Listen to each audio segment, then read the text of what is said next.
روز 27 اوگوست در طربخانه مفتونه در مرکز شهر قرغانتپه طوی می شود.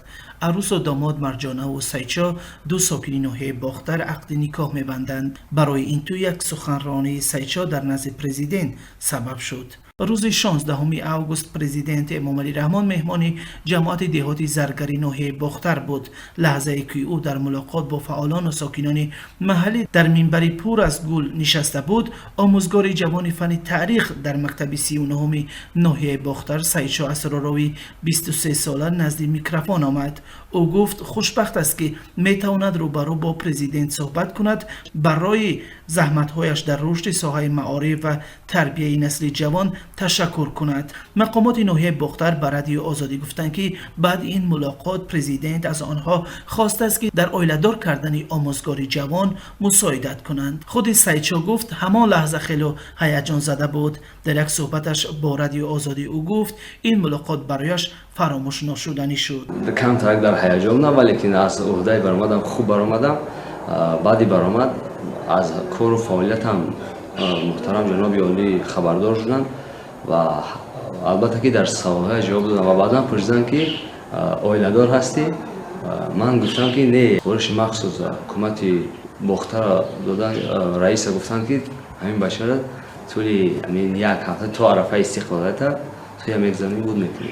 در این گذشته در خانه مرجانه خدایداد داوی 22 ساله در دهه گلزار تق شد. خواستگارهایی که روز 19 اوگوست به خانه مرجانه آمدند نمایندگان حکومت ناحیه باختر بودند. هیئت خواستگارها را دلفروز محمدعلی و معاون بخش ایدئولوژی حکومت ناحیه باختر رهبری میکند. والدین مرجانه هدف خواستگارهای بلندپایه را که با یک رسالت مخصوص آمده بودند رد نکردند. سلوت بی خدایداد و مادری 8 فرزند میگوید تا این زمان بسیاری ها با نیت عروسی با مرجانه خواستگار شدند، ولی وقتی به همه‌شان شرط گذاشتند که دخترشان باید بعد عروسی از روی اختصاصش کار کند، ناامید می شدند. پرزیدنت امامعلی رحمان پیشوای ملت گفته گپ زنا کردن، گفتم من راضی هستم به همین گپ شما. گفتم دخترم اگر مانید که رفته کار کند منم راضی. مرجانه هم میگوید همیشه آرزو داشت که با شخص عائله برپا کند که برای کاری او مانع نشود و همین سبب شد که خواستگارهای دامادهای دیگر را رد کرده است. مرجانه که درباره عروسیش شرمگینانه صحبت میکرد، درباره مراسم خواستگاری مقامات چنین نقل کرد. من خونه رفتم قطعی کلانتر گپ زدم، خونگیامون نتاوچن خیر راضی شدم، خیر بمونم، کار کردن. مرجانه میگوید تا حال داماد را ندیده است و احتمال در روز توی اولین بار با او روبرو شود. مادر مرجانه میگوید در خاندان آنها تحصیل و کار دختران یک مسئله مهم است.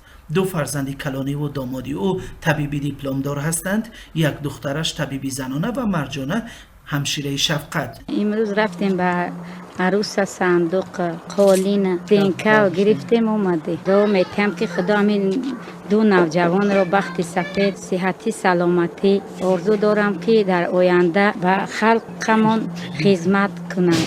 در جشن خواستگاری نمایندگان حکومت به این خانواده 16,000 سامانه همچون مهر عروس تقدیم کرده، از آنها خواستند که به عروسی آماده شوند. با پولی تقدیم کرده حکومت روز 22 اوگوست خانواده جهاز خانه خواب، صندوق عروس و قالی خریدند. در خانه قرار شد که عروس با لباس ملی عروسی در توی حاضر شود.